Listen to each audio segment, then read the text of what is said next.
there. We've lived there for a couple years now, and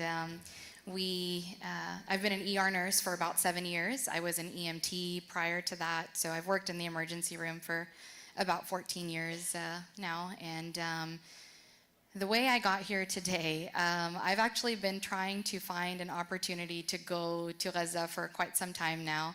And back in August, I have a friend who's a physician, and he told me about an organization that was going, and they do yearly trips to Palestine and the West Bank and Gaza both to do orthopedic surgeries. And I had given him my credentials and told him, I would like to be a part of the next mission, inshallah.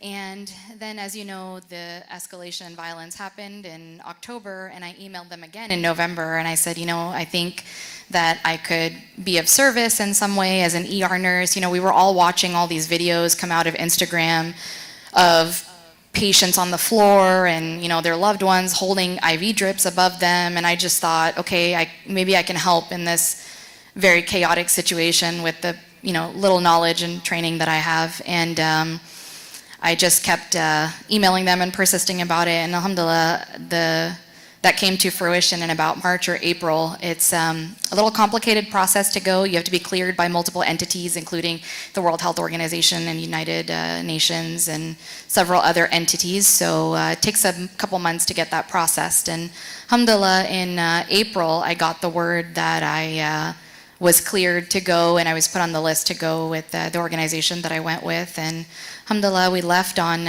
April 29th, and we went to Cairo, and that's kind of where our journey started. I remember when I received the news, and this doesn't compare to your situation, and those that had the same experience as you, being chosen by Allah to go there. I remember when I received a text message in February to go to Turkey after the earthquake, and I stopped on the road and I said, wow, this is a huge opportunity. In the plane, it was mixed emotions. It was like, what am I going to see? Is there going to be any type of danger? What's going to happen? If you could just tell us some of your emotions, what was going through your mind in the plane on the way there? Sure. So I do think it's such an honor and a privilege and an invitation.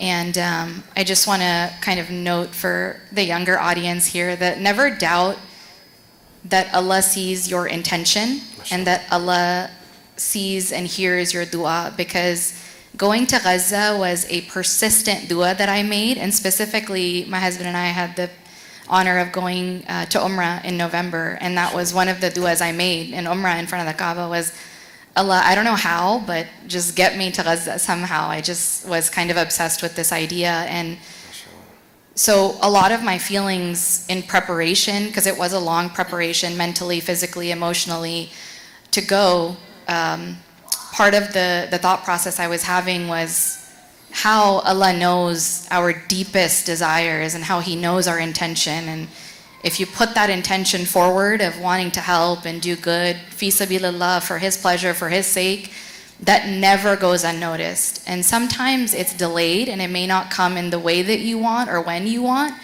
but it always comes in the absolute best of ways. And this is a clear example of that. And that has nothing to do with our merit as people or anything we've done on our own. It all has to do with the mercy and the love of Allah. And He's capable of all things. So that's the first takeaway. The second thing was imposter syndrome, right? Because I was going with this group of phenomenal doctors, Ivy League, have gone on dozens of medical missions. I have never done a medical mission, let alone international. So my friends and I joke about, we went from 0 to 100. We went from, I've done local disaster relief work, but nothing that compares. I've always worked in high resource setting emergency rooms and hospitals, and no amount of training can prepare you for a war zone, and then the type of war zone that is Gaza, which is different from any other war zone, as we know, because we're seeing the crimes unfold, right? So part of that feeling was this imposter syndrome, will I be able to help? What will I be able to do? There was one point on the plane I was texting my husband, like, do I even know anything? I don't remember anything I know. And just, it feels like an overwhelming task.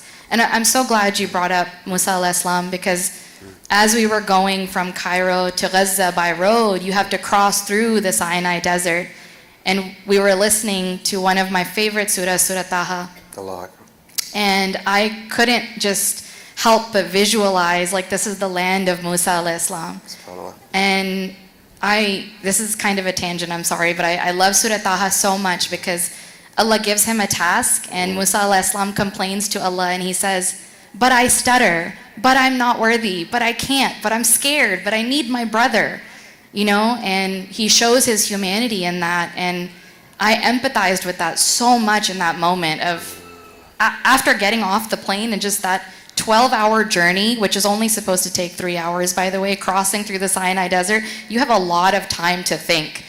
And that's what I was thinking about. I was thinking about, this is an enormous task. Am I going to be able to, you know, do anything at all? And I was just really comforted by that. And I thought, you know, if Allah has brought you so far, if He's given you a task, then He's going to see it to fruition as well. So it was complex emotions. Of course, you know, we fear for our families that we've left behind. And we had to make a lot of preparations before going, as far as, you know, making sure there's a will in place, making sure, you know, if something happens while there, to make sure our family's provided for.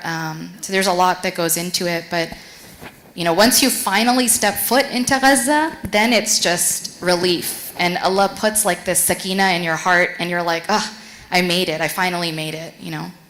Wow. So she mentioned a number of things. I want to mention, I'm just going to get to when you arrived and what you saw. But before that, you do notice she said they had to get their will in place. Will. Who knows what a will is here? Does everyone know what a will is? Who does not know what a will is from the adults? Okay. So a will is something that is made just in case Allah decides to take you from this earth. Meaning that her journey there, are you ready for this part? She was ready to possibly die. I don't think y'all realize that, right? Like, people that are going to Gaza to help, they may die in the process. Okay? So she was going there willingly to die in the process of serving those in the name of Allah subhanahu wa ta'ala. That's huge. And you see someone here that was willing to take that sacrifice. You have to thank her, and also thank her husband as well. Right? That's huge. Raise your hand, husband. Yes, I didn't know if you wanted to. There you go. My man. MashaAllah, tabarakallah. Like, that's huge. That is a huge, dare I say, accomplishment. You know, to have that wherewithal and that trust in Allah subhanahu wa ta'ala. I just wanted to mention that for those that you see that have went to Gaza, that they didn't know, you know, when they're there, it doesn't matter. It could happen. The bombs are not, they're indiscriminate. They don't care who you are, where you're from, doesn't matter, right? Now, when you arrived, if we could put the pictures up, inshallah, to where it could be ready. Yeah, oh yeah. It wasn't casting for some reason. Inshallah. It's in tech support. Yeah. Okay. What's can someone We need the password. So when you arrived in Gaza, okay, or you drove, so you said you arrived in Egypt, you were driving through the Sinai border. Were there a lot of checkpoints? Yes. How strenuous were they? Sure. So the journey is supposed to take, like I said, about 3 hours. It's like Dallas to Houston type of a drive. But the Sinai Desert is just that. It's a desert, and it's a militarized zone. So we have to stop for, I think, 6 or 7 checkpoints. They hold your passport, they go through your luggage. Each of us, I was with the team of 17 of us, and each of us had 10 to 12 bags on average of medical supplies with us. So imagine they go through all of that, and it's a process, it's a strenuous process to get through. And then once you get to the Rafah border, on the Egyptian side, there's customs, they go through all your bags again, there's a long wait, we spent 5 or 6 hours there. So we had left at around 4 a.m. from Cairo and the UN office, and we didn't get there until, I believe, Maghrib. So that was it was over 12-hour journey that we made. So when you arrived, where did they put you in some tents, or how many of you were there? Sure. So there was 17 of us total, and as we crossed into Palestine, into Gaza, and like I mentioned, there was this like sense of relief that we had finally made it. And as we're waiting for our bags to come off the belt, we hear this big bomb go off, like not even a kilometer away. And we actually felt the blast radius from that bomb to the point where we were kind of pushed back by it. And at first, growing up in America, I grew up in Queens, I've never heard a bomb before. So, we were kind of taken aback by it. And the Gazans have this word that they say, it's teglagish. And it literally translates to no worries. It's like Hakuna Matata, like don't worry about it. And that was like a constant phrase that they said. So they looked at us, they laughed, they said it's okay, and they joked, they said, these are the fireworks that we arranged for your foreign delegation to welcome you into Gaza. And I mean, just like, that gives you a glimpse into the character of the Palestinians, by the way. Like, in that type of situation where a normal person would be scared or would, be freaked out, they were not just calm, but they were funny. And they were reassuring us. And that was an out-of-body experience. Just, we weren't even in Gaza for 5 minutes. And we were thinking, are we here to help them or are they helping us? And that's kind of the theme of the whole trip, is that the Palestinians do more for us than we can ever do for them. They are doing so much for our iman, for all of for our character. It's just, I can't even begin to tell you their character is so beautiful, and that was kind of our like welcoming moment, if you will, into Palestine. And then we were taken to our safe house from then, and we spent several nights in the safe house. But as you know, the border closed on the 6th of May while we were there, and the violence and the ground invasion in Rafah started. And no matter what they tell you that it's a limited ground invasion, it's a full ground invasion. And the fighting and the violence got closer and closer and closer. The tanks, the gunfire, the airstrikes got closer to us. And eventually we had to leave our safe house and evacuate to the hospital. And so for the remainder of our trip, we stayed at the European Gaza hospital where we were working. And besides the bombs too, you've probably heard on social media the Palestinians talking about the Zanan, which is the drones. And the best way I can describe it for you is those drones sound like a lawnmower next to your head. So, we live in Dallas and it's hot, and on Saturday morning when you're trying to sleep in and your lawn guy shows up at 7, 8 a.m. and that wakes you up, imagine that sound, but 10 times louder than that. And it's just this type of like psychological warfare, because they've been listening to this lawnmower next to their head sound for 8 months at this point. And it's to the point where you can't hear your own thoughts because the buzzing is so loud. And so after the bomb went off and the drone started back up, the Palestinians told us, if you hear the drone, that means the bombs are far. And if the drones are silent, then the bombs are close. So just immediately going in, we were given like these little tidbits of information, and Okay. yeah. So that's kind of our first moments. Wow, subhanAllah. What was the assignment? I mean, was there a planned assignment when you get there? Or did you all plan it on the way with the other physicians and medical staff that was there with you? What was it like? So they said, okay, we're going to go to this tent, and then how do you decide to choose whoever? Do you just go out in the field and then retrieve someone? How did that work? Sure. So we were actually stationed at the European Gaza hospital. And so I was with a team of multiple different specialties, physicians, surgeons. There were 2 emergency room physicians with me as well. So the 2 emergency room physicians, and since I'm an emergency room nurse, we were stationed in the emergency room. And we were at only one hospital because of the situation there. Most of the hospitals, as you know, have been either destroyed or they're effectively not functional anymore. And European Gaza is one of those few hospitals that's semi-functional. And I say this as of 2 weeks ago. It's deteriorating by the day because of the situation. But they had most capacities like ER, ICU, kind of some of the general things we think about when we talk about hospitals.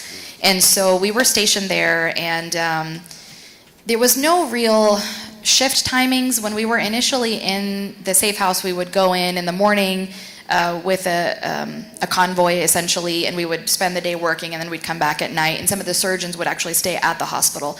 But as we evacuated and moved into the hospital, we were working at all hours of the night, and eventually we were trained to where if we heard a bomb go off nearby, and we started to differentiate what was an airstrike, what was a tank shelling, what was gunfire, what was an F-16, what was an F-18. There's all these different types of really advanced weaponry, what's a quadcopter, and once we would hear one go off, we would just come down to the emergency room and we would await the mass casualties that would come in. And I just want people to understand when we're so privileged in our healthcare here, when we think about ambulances here, we think about these things that are equipped with all the medicines, all the oxygen, everything you could need. When you talk about Gaza, especially now, so many of these roads are blocked that ambulances can't even make it from the strike zone to the hospital because the roads are destroyed. And so neighbors and family members will bring patients into the hospital in whatever they can find. And I'm talking donkey carts, I'm talking tractors. We had one gentleman bring us 5 or 6 people from a bomb strike on a tractor because that's all they have. And as you know, fuel is not getting in. So it's just such a dire situation. And that's what I mean when I say that nothing can prepare you, because you can have all the emergency medicine training in the world and you're not prepared for somebody to bring you patients off of a tractor. You're just not. And so every day was a different kind of unexpected thing that we went through. But the one thing that was common was the types of injuries that we saw. I'm not going to go into detail with that because you're well aware and you've seen the injuries online and the crimes that are being committed against humanity. But we also watched a lot of people suffer and die from needless disease. Very simple things that we treat here, people in Gaza are dying from because they don't have the medicine or the basic supplies. And I can break it down in a non-medical way, is that most days we didn't have gloves, we didn't have hand sanitizer, we didn't have soap, we didn't have numbing medication, we didn't have anything beyond Tylenol and ibuprofen to give to people. So the situation is dire, and it's one thing to see it on our phones, but I just want to validate for everybody that everything that you see on your phones is not only true, but it's 100 times worse in person. It really is. I mentioned in my Coppell today how they, firstly there's the demonization of a people, and then from there's a mobilization of misinformation. It's said that, we're hearing what they may say, the Zionists, we're hearing them say, or they're writing what quote-unquote atrocities is being done from the Palestinians, but with the Palestinians, we're seeing it. Like it's Ra'y al-Ain, like it's Ain al-Yaqeen, and we're seeing it right there of what's going on consistently. I think what we'll do is we'll go through these pictures, and then we'll start with the first one, and then we'll explain it. Yeah. So, oh no, request access. I don't know why it's doing that. I'm sorry. It's a public file. Yeah, that's fine. It's just So this is just to kind of show you. This is the middle of the emergency room, and if you look at this picture on the right here, you'll see that woman is baking bread on the hospital floor right here. And these were the kind of conditions that we walked into. These are people's homes, essentially. There's these makeshift shelters that people have made, and they were living like this in the hospital because the hospital becomes like one of the only sources of power and really anything. I mean, food, water, all of it is just kind of, so people flock to these hospitals because they think that they'll be safer there, which no place in Gaza is safe, but this is kind of the conditions that we walked into to the ER. As the border closed and people were evacuated from eastern Rafah to western Rafah, the refugees actually left to go to, some of them went to go to western Rafah, some went to Mawasi, which is the beach area that you're seeing a lot of videos of. So this crowd and this situation kind of thinned out towards the end of our stay. You can go to the next slide, please. I have a question. Yes, please. I don't know if the community knows. The Rafah is on the border between Palestine and Egypt. Yes. Why can't they just cross over to Egypt? That's a great question. So, where there's war, there's money to be made, unfortunately, and Egypt at the moment is charging people $5,000 to $10,000 US dollars per person to evacuate. You have to have medical documentation that you need to be medically evacuated. And even then, it's not so simple as you give them the $5,000 per person. You have to show that you have enough money to live in Egypt, and essentially they're going from one form of incarceration to another because they still can't move freely in Egypt. They are limited to staying just at the hospital. So the situation is really dire because you're absolutely right. And I don't have it here, but you can see it on my Instagram. I recorded a almost 4-minute video of thousands of aid trucks at the border on both sides of the road. Thousands of aid trucks, fuel, food, water, medication that are not getting in. And those trucks are paying a daily parking fee to be parked there. And when they do get allowed in, they are usually allowed in 1 or 2 at a time because the items inside the truck are about to expire. And this was firsthand information that we were getting from our driver that was driving us through the Sinai Desert and makes this trip twice a week with the UN. So, there is a lot of, unfortunately, people that are profiting off of the suffering of innocence, and that's a great point, an important point, because people do wonder that is why can't they just leave? Well, they can't. They are effectively stuck and living in these conditions. These pictures are also all around the hospital. You can see people are drying their clothes. They're trying to just make whatever sense of normality they can out of the, oh yeah, you can go back to the, yep. You can go to the next one, please. Yep, this one. So if you look on that picture on the left, that is how the people in Gaza get water. So if you can see, there's one water tank, and there's all these people that have these canisters, and they're mostly little children that are waiting in line to get water. And mind you, this water is not clean water. This water is usually infected with hepatitis A and a number of other pathogens. You may have a liter of water or 2 liters of water. I think those are 5-liter bottles, but you may have that for the entire week. And that's not just for cooking and eating and drinking, it's for bathing and washing your clothes and all of those things. This middle picture is one of the days where people were evacuating from one part of Rafah to the next. As you all know, the people in Rafah have been just shuffled around from east to west and north to south, and this was one of the days where people were perfect, that's awesome. We're evacuating, and you can see there's 4 or 5 kiddos in the trunk there that they've fit in, and the men on the left there are waiting to purchase fuel. And what they do is they put the fuel in these like liter bottles, like canola oil bottles, if you will, and it's almost $100 for a gallon of fuel. And while we're looking at this, I just want you to keep in mind that these are all man-made scarcities, right? There's no shortage of fuel in the world or in Egypt. There's no shortage of water in the world or in surrounding countries. These are all, unfortunately, man-made scarcities that cause the rise of the cost to go up as well. And then here on the right is a picture of a charging tent that I took, and this is how the people in Gaza charge their phones. So this is near the hospital's generator, actually. So they have solar panels, and they have some generators in the hospital. And what the people do is they have these like power surgers, and they will charge their phones. And this is actually how the local journalists report. You'll see Bisan and Motaz and Plastia, and also the Al Jazeera journalists that will charge their phones that way and then record off their phones. So this is like their only window into the world is these cell phones and social media. And I just want to make a quick note about the phones. Eid is coming up for us, and I think it's really important, a very gentle reminder that just like we can see all the atrocities happening on their end, they can also see what we're doing. They can also see us.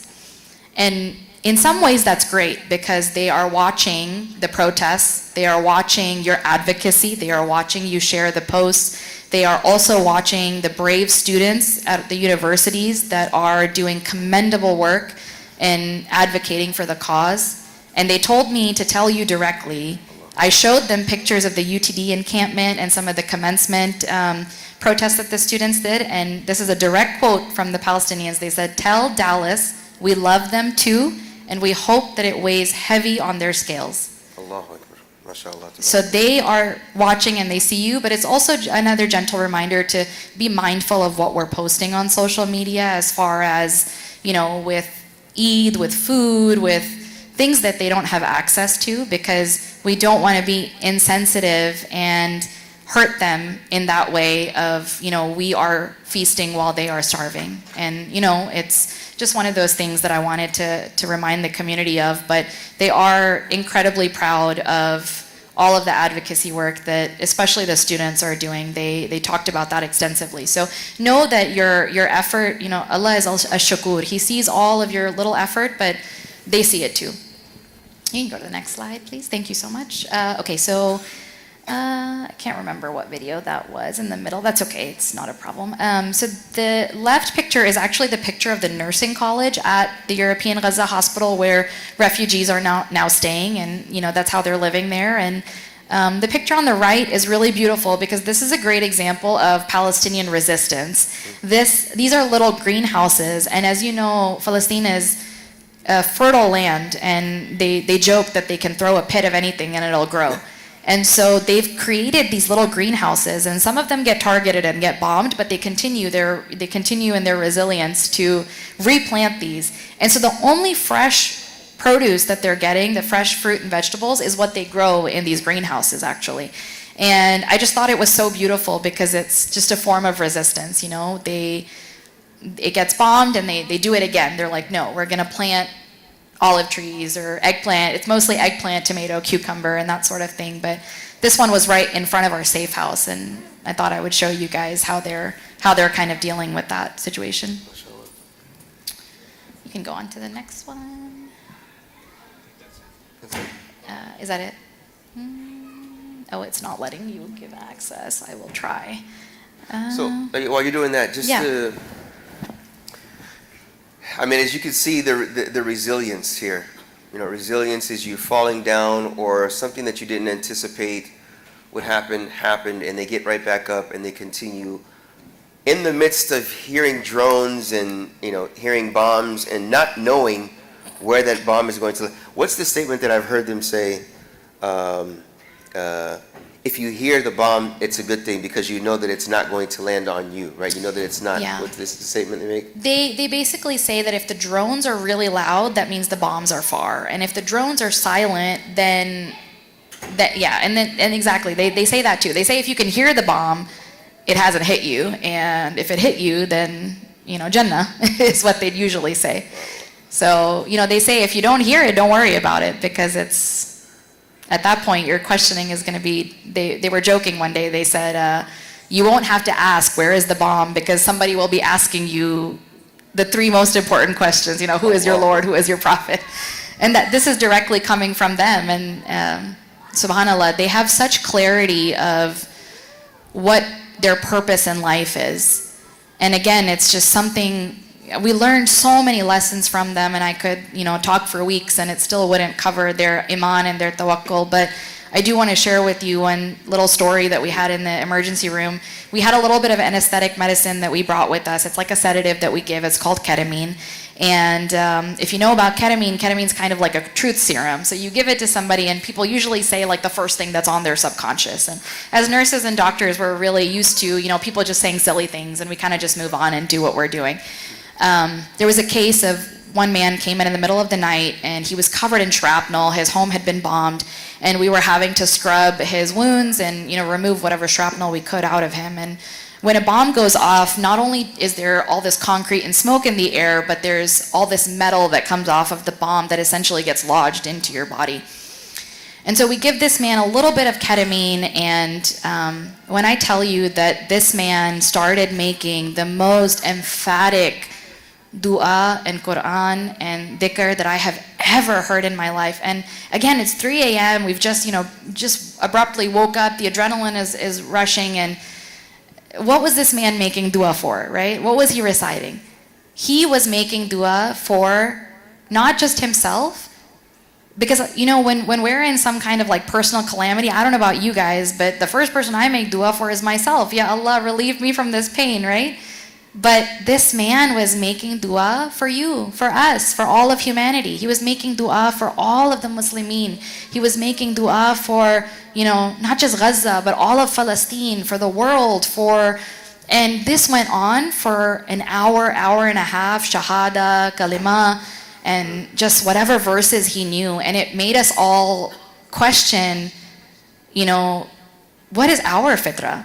If this man's fitrah, his gut reaction, his subconscious was to resort to Allah and to hold on to the rope of Allah, what are we doing when a calamity happens to us? Or what are we saying? What's the first word we say when something happens like that?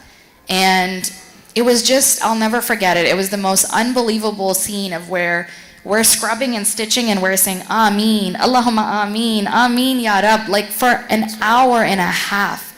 This man was leading us in dua, and we were like, what shaykh is this? What? And I had the honor of following up with him. He came to the ER a couple days later to check his wounds, and he didn't remember any of it because that's the nature of the medication. And I told him, I said, did you know you were reciting? And he just said, you know, may Allah accept, like it was no big deal. And we were like profoundly moved by this man. And for him, it was like, yeah, of course I was reciting Quran. What else would I recite, you know? And it was just one of those. And you'll hear these stories from everybody. Dr. Farhan Aziz just did an episode with Sheikh Imam Omar Suleiman, and he talks about the same stories that I'm telling you. It's the same type of thing over and over and over again. These are not isolated incidents. These are a testament to the iman and the tawakkul and the sakina that Allah puts in the hearts of the Palestinians, and really any people that are going through a severe test and a severe calamity. They have this like certainty that they are tested by Allah because they are loved by Allah. And they'll tell you that. They'll tell you, yeah, Allah chose us for this. And they take pride in that. And I just think that was such a profound lesson for me and for the doctors treating these patients, and just their steadfastness and just trying to be even 1% of what they are, you know. MashaAllah, MashaAllah. What picture do you have here? These are us making little hygiene packets with the letters that you guys wrote for the children in Gaza, and we gave them, you know, whatever we could from the donations that we received, and we took as much as we could for the kids, especially because you have to remember these kids are not in school. It's been almost 8 months and they haven't been in school. They don't have any activity. And so these little things are really precious to them. And when we gave them your letters, they held on to these letters for dear life. SubhanAllah. SubhanAllah. And they asked us, they said, they care about us, they love us, they make dua for us. And we had to reassure them. We said, of course, you know, the world loves you, and you know, they're children, right? So they can't differentiate the government and their people. And we had to reassure them and tell them, we said, yes, you know, we love you. Dallas loves you. Dallas cares about you. Dallas prays for you. We wish we could take you home and care for you and, you know, give you all the things that we could give you. And so I just want you to know, as a community, that might have seemed in the moment a silly ask from me to say, can you guys write letters for the children of Gaza? But when I tell you, that was one of the most beloved things. It was better than our medications. It was better than our medical supplies. The hope that those letters gave them. So never, my brothers and sisters, underestimate your ability to do an act of kindness for somebody. Even if that's reposting something or a donation that you've given, because you don't know where that's going to end up. And this ended up in the hands of these beautiful, loving children who still send me voice notes every morning, and I tell them every day that I'm a nurse, but they insist on calling me Doctora Abeerah. And every morning they message me and say, good morning, how are you? And that's the extent of their English. That's all they send. But it's every morning, and it's relentless, and it's beautiful. And you know, they're children. They have such love to give. And I just want you to know what a big impact your letters made for them. And subhanAllah, it was so appreciated and so loved, and inshallah, if Allah gives me the honor to go again, this would be the #1 item on my list. Before gloves and hand sanitizers, I would take your letters, because it gave them so much hope. And these are some more pictures of the kiddos. We took lots of selfies together, and these are just some of the other letters that VRIC and Louisville Masjid, it was a collective effort. A lot of different masajid wrote letters for them, and that middle picture of me with them is one of my last days there, and they were just so loving and wonderful. And I just want to tell you a little story about the picture on the left of little Amir, who is 5 years old and was a victim of a bomb explosion earlier in the war. And as you can see, he doesn't have, all 4 of his limbs have been amputated. He doesn't have hands or feet. And Amir is the cutest, nicest child, and he still gives you the best hugs, even though he doesn't have arms.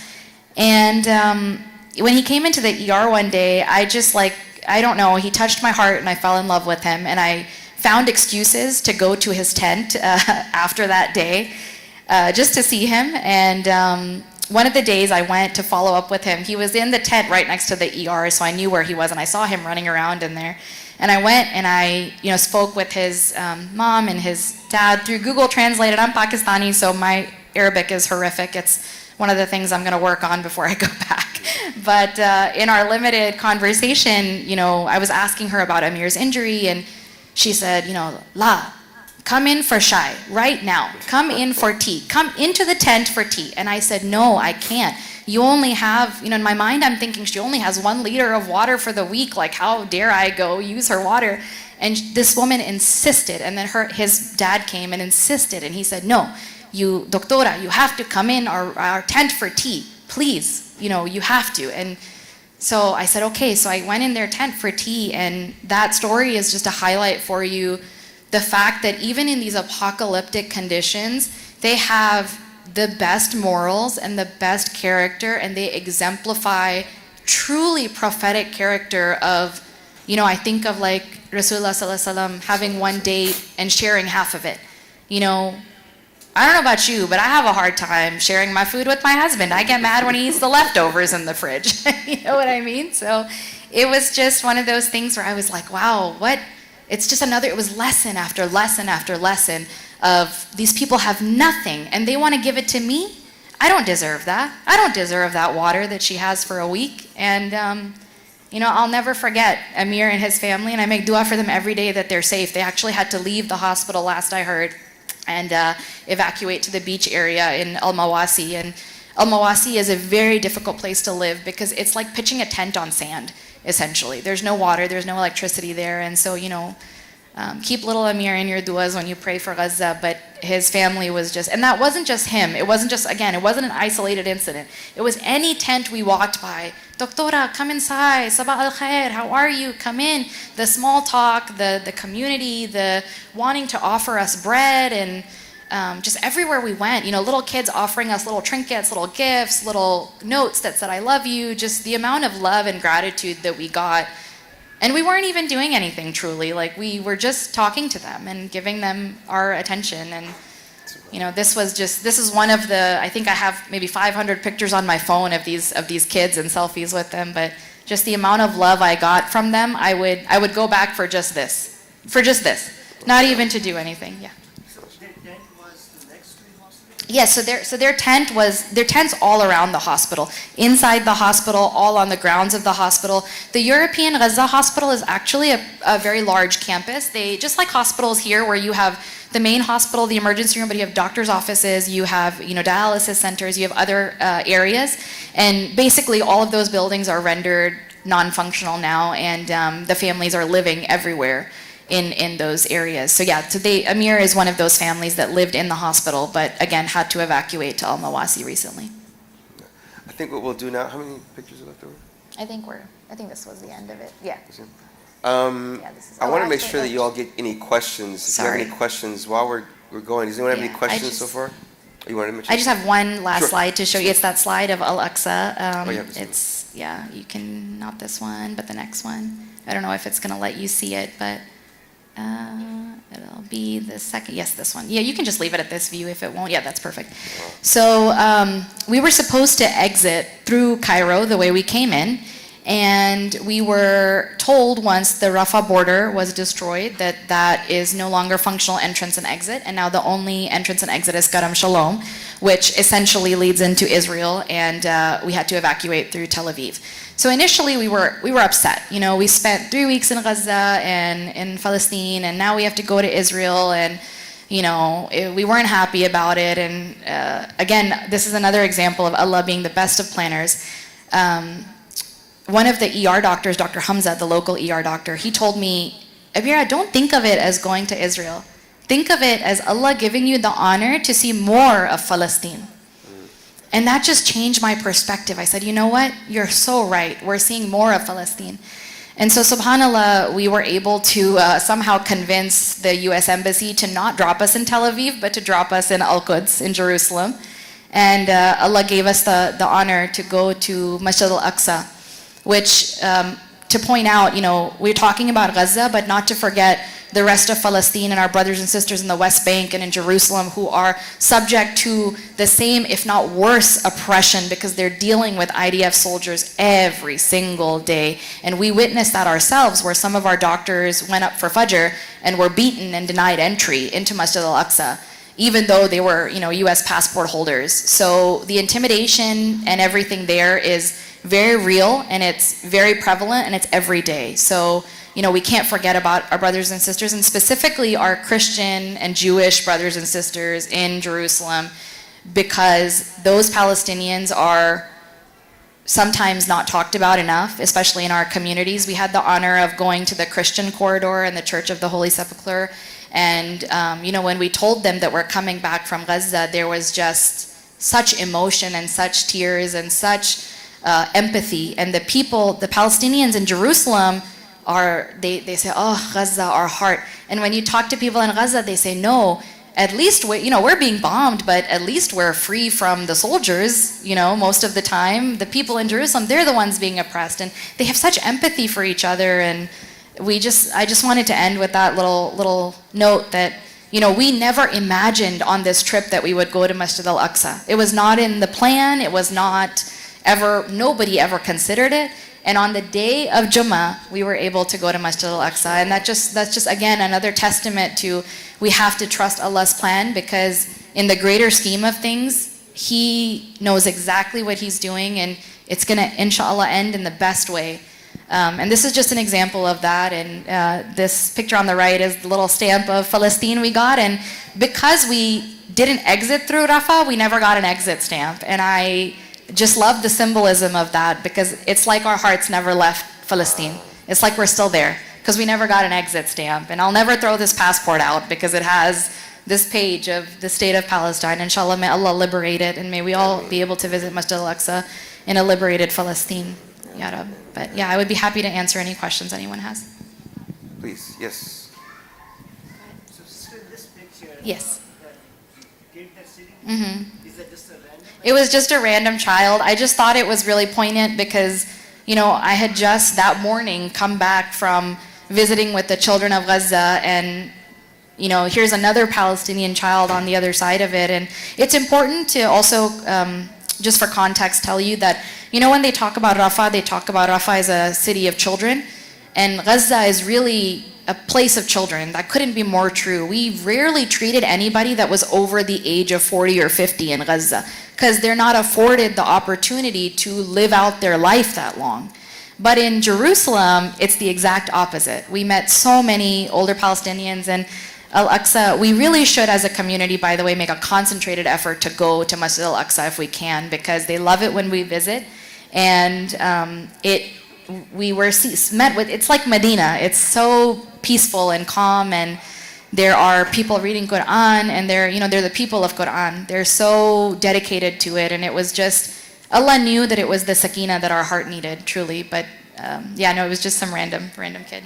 Go ahead, I'll take it from the sister if you don't mind, and I'll come back to you.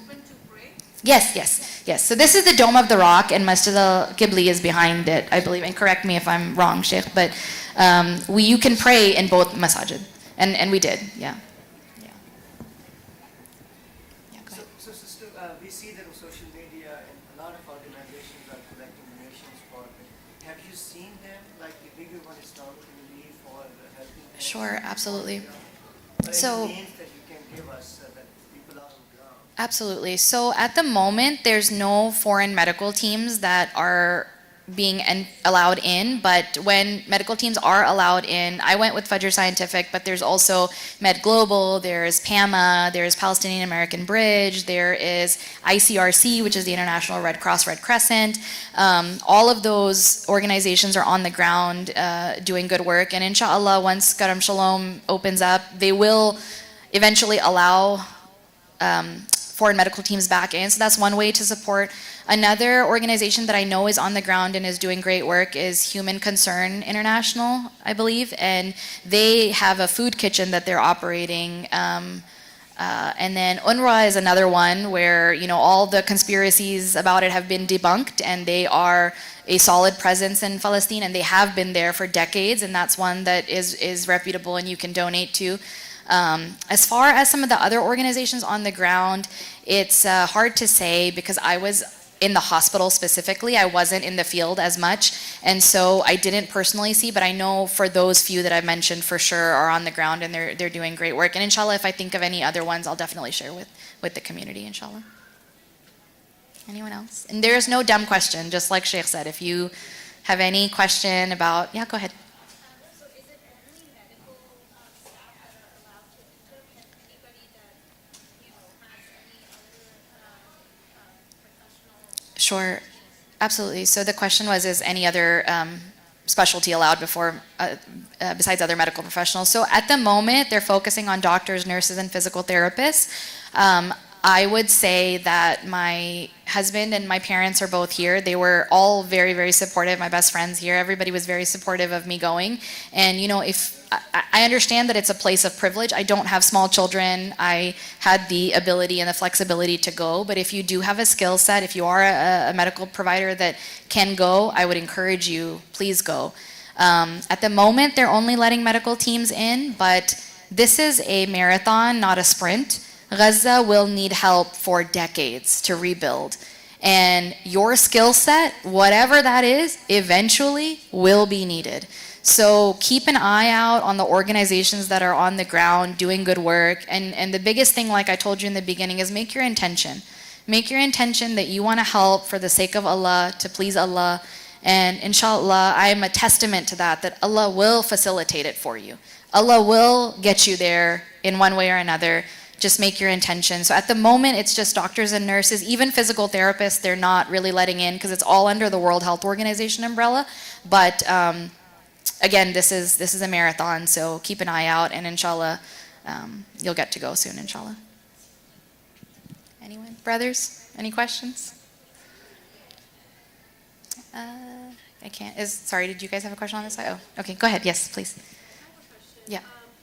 So when your luggage is being packed and the medical supply you're bringing in, is there anything that they take out and don't allow in? Because I was told that there are a lot of medical supplies that they just, out of meanness, really, they're not allowing Yeah. essential medical supplies. Sure. So this didn't happen with our group. I don't think anything was confiscated from our group, but a previous mission that did go, we were told that expensive medical equipment, including X-fixes and some orthopedic supplies, were confiscated, but they're not confiscated in Rafah. They're confiscated when you land in Cairo. So that's the first hurdle, is landing in Cairo. And now in the future, Cairo likely won't be an option because, again, the Rafah border is destroyed. So now the new entrance will either be you'll land either in Tel Aviv or you'll land in Amman in Jordan and go through that way. So that situation is changing and it's dynamic. We didn't have any medical equipment confiscated personally, but I have heard reports of that as well. And, you know, at that point, those things are kind of out of your control. You take what you take and you go with what you go with, and you hope that it makes it through. We were lucky that all of our stuff made it through. I will say that the one thing about the Egyptian border that was really good was there was no limitation on how many bags you could take. So I took 11 bags, and everyone in our group took 10 to 12 bags. The new reports that are coming out as of yesterday by the WHO is that the Karam Shalom border will only allow 2 bags per person. So that poses a great challenge as to what we can bring in, because as you can imagine, we ran through our medical supplies so quickly. I took, I don't know how many hundreds, I took maybe 1,000 gloves. I ran out of them in a week. And once the border closed, there was no option of getting medical supplies in. So, where there's a will, there's a way. Inshallah, we come up with a way, but it is a dynamic and changing situation at the moment because of what's happening in Rafah right now. And I just want to mention too, while I have you, is that it's important to note that, like the Palestinians appreciate all of the efforts that you guys are doing. It's, again, this is the moment for action, not for apathy. It is really important, more now than ever, whether you've ever been politically involved or not, to call your representatives and demand not just a permanent ceasefire. And there's scripts I can share with you guys. There's WhatsApp groups. People are organized. And there is, and I know we're in Texas, and I know Ted and John don't seem to care, but we do still need to apply pressure because we're taxpayers and we're constituents, and we need to make our voice heard, and we need to demand A, permanent ceasefire, B, that a humanitarian corridor be opened, because the situation at the hospitals and the humanitarian crisis is just getting worse by the day because the border is closed. So please don't discount that action. Those calls have to be logged, and that is really important that we keep doing that, in addition to social advocacy on social media platforms and advocating for the cause. So, sister, are you able to, if you take money over there and people are going, are you able to buy any stuff within? Within Gaza, no. There's nothing, Gaza, to explain it to you in the best way, is that Gaza is all grayscale. It's all rubble. It's all, shops have been destroyed. The little places that food is sold are like these makeshift markets that have popped up. There's no avenue to buy anything in Gaza. So when we were in Cairo, we spent 2 to 3 days in Cairo, and we did some shopping there where we bought, like the kids' toys and stuff that you saw. We bought a lot of that from Cairo with the donations that we were given to our organization. So there is that opportunity. And again, I don't know in the future if there'll be that opportunity to maybe buy it from Jordan, say, and bring it in. But they do limit like how much cash you can take into the country as well. And they do search you and all of that. So there's a lot of severe limitations on what can be taken into Gaza. I mean, one of the most coveted things right now is like cigarettes, coffee, power banks, things that are not available for Gazans. They rely on people coming from outside. So we took like a suitcase full of power banks with us because that's one of the only ways that they can charge their phones. And again, that's their only window into the outside world. So, inshallah, we just have to keep praying that we can take in more supplies, and that's one of the ways that we can help, inshallah, in the future. Yes. While I was there, did I see any soldiers? Not in Gaza, I did not. But when I was in Jerusalem, I saw a lot of soldiers. When we were exiting, actually, we were met with an Israeli tank, and right in front of our bus. And they knew we were trying to leave Gaza, but we were still met with that. And while we were in Jerusalem, we saw a lot of IDF soldiers, and there was a lot of just intimidation, and they try to scare you. But I think what drives them the most crazy is that we only fear one entity, right? And who is that? Allah, exactly. So that faith, really, it's upsetting, and they don't understand it. They're like, who are these people? Because, we're sitting in front of the tank, and we're thinking, Allah's taking care of us. Allah's got a plan. And Allah really puts sakina in your heart when you're there, when you're met with these soldiers and they try to intimidate you. And Allah really gives you that reassurance of, it reminds me of Rasulullah Sallallahu Alaihi Wasallam and Abu Bakr as-Siddiq in the cave, right? What did Allah put in Abu Bakr as-Siddiq's heart? Sakina. When the enemy surrounded them, Allah said, La tahzan. Don't grieve. Don't be scared. And that's how we felt while we were there. We were met by these soldiers. But it's there. The intimidation is there. But you just, trust in Allah's plan, inshallah. And Allah got us through. I think somebody else in the sisters had a question. Yeah, go ahead. May Allah accept.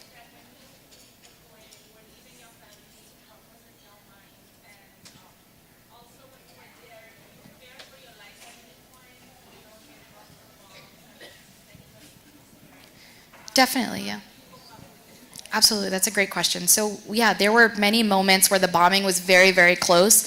There were times where our safe house in the hospital, the walls would shake, and when walls shake, you see the cement dust kind of come down, and we could smell the cement and the chemicals in the air, and it just became instinctive to just say ashhadu an la ilaha illallah. Like that was constant. It was constantly on our tongue. And my husband even told me the other night when we had the storms and the thunder was going off, and he said, you woke up and you said ashhadu an la ilaha illallah. Like it's just instinct. And we learned it from the Palestinians. This is not to any credit to myself or any of us for being brave. It was literally, we learned it from the Palestinians. We would watch their reactions, and they weren't scared, and they would be saying shahada. They would say, these du'as, and that's what we would lean on. That was the only source of comfort, was Allah and Salah and Quran. And it didn't matter if we were in the middle of the operating room. If it was time for Asad, everything would stop, and we would first pray, and the Palestinians would lead us in prayer, and they would lead us. And you've heard this online about how the Palestinians they're all hufad, and they all have committed the Quran to memory. And you can destroy their land, you can destroy the mushaf, but you cannot destroy the iman that they have in their heart. And it's a very common question in Gaza to ask, how many ajza do you know? And we're embarrassed. We're like, I know maybe 10, 12 surahs, and I'm speaking for myself. But they ask you, how many ajza do you know? And it's just one of those things where that's like a common, natural thing for them. And subhanAllah, really, we derive strength from them. There were many nights where we were scared. I would say every night we were scared for our lives, that we would lose our lives. But we just had this certainty of, Allah invited us here for a reason. And if we're meant to die in this land, nobody can stop it, right? Nobody can stop death here. We can walk out the door of our home and be killed. And you have to know that in your heart when you go to do something like that your death is written, and your qadr is written, and it's written in the best of ways. And it can happen here, it can happen there. And that was the thought process of all of us, not just me, but every foreign medical person that was there. And it was almost an honor to die in that land, right? And to be counted among, inshallah, those shuhada. But that was just some of the thought process, was leaning into our iman, and they taught us that. Very good question. Kiddos, any questions? Yes, go ahead. After what you have witnessed in Gaza, what is your opinion? Do you think the Muslim world is still alive, or they are in ICU? The Muslim world at large.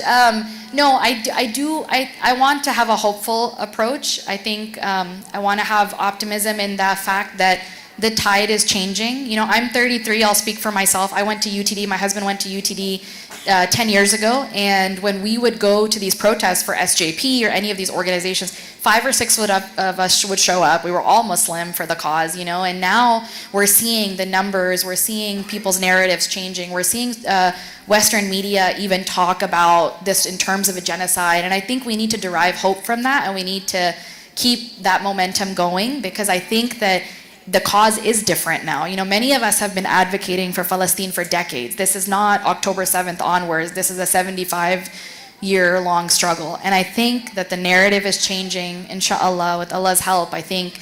And the reason I'm speaking to you today, I don't like this type of thing. I'm not a social media person. You can ask any of my friends. I've been off Instagram for about 5 years now. And I only got back on it for this cause because I felt it a responsibility that I bore witness. And now it's my responsibility to talk about it. And I think whatever you can do in your own capacity, whether that's educating, whether that's political, whether that's medical, whatever it is, it's our responsibility as Muslims to do that. And part of the reason I went was because I didn't know how I would stand in front of Allah on the Day of Judgment, and what excuse would I have? I was given this opportunity. How would I tell Allah that, I had the opportunity and I didn't go? I couldn't live with that. And so I think that the Muslim, to answer your question, I think Muslims, our iman is being awakened by the Palestinians. I truly believe that. I see it. I see people talk about it. Seeing these videos, I think it has a deep effect on people. Like, what is that person leaning into that I don't have? What are they using to cope with this immense amount of pain that they're going through? And it's iman, it's tawakkul, it's Quran, it's sunnah. And I think that's a lesson for all of us. So, and I think it's important to distinguish governments and their people. Because while we were in Egypt, yes, the government is doing a lot of things that are complicit in this genocide. There is no doubt. But the people of Egypt, their hearts are with the people of Gaza. And it's like that with any other country. You see the protests in Jordan and Turkey and all of the Muslim world. So I think that the hearts of the people are with the Palestinians, and I think that if we can derive the lessons from them appropriately, I definitely think there's hope for the Muslim Ummah, and the tides are changing, inshallah. I would like to have that optimistic approach. Alhamdulillah. I think the time has come to a conclusion. I really just want to firstly thank Allah subhanahu wa ta'ala for this moment, and I've been honored to be here and to sit next to you and to hear the news. And this all started, mashallah, by her taking the initiative to send a message, to ask for letters from the ICC community. And those of you that were able to send letters or anything to give to her, mashallah, may Allah reward you, the parents that, parents and children, alhamdulillah rabbil alameen. But it all started from a text. It all started from her texting, and then it came to this. May Allah subhanahu wa ta'ala thank the board. May Allah subhanahu wa ta'ala thank Sister Maria, mashallah, for being diligent, always moving her and her husband, inshallah. May Allah bless them. And lastly, may Allah bless all of you for coming. I mean, this is really, really important. This is what makes a community, and this is how we obtain knowledge of each other, about each other, inshallah.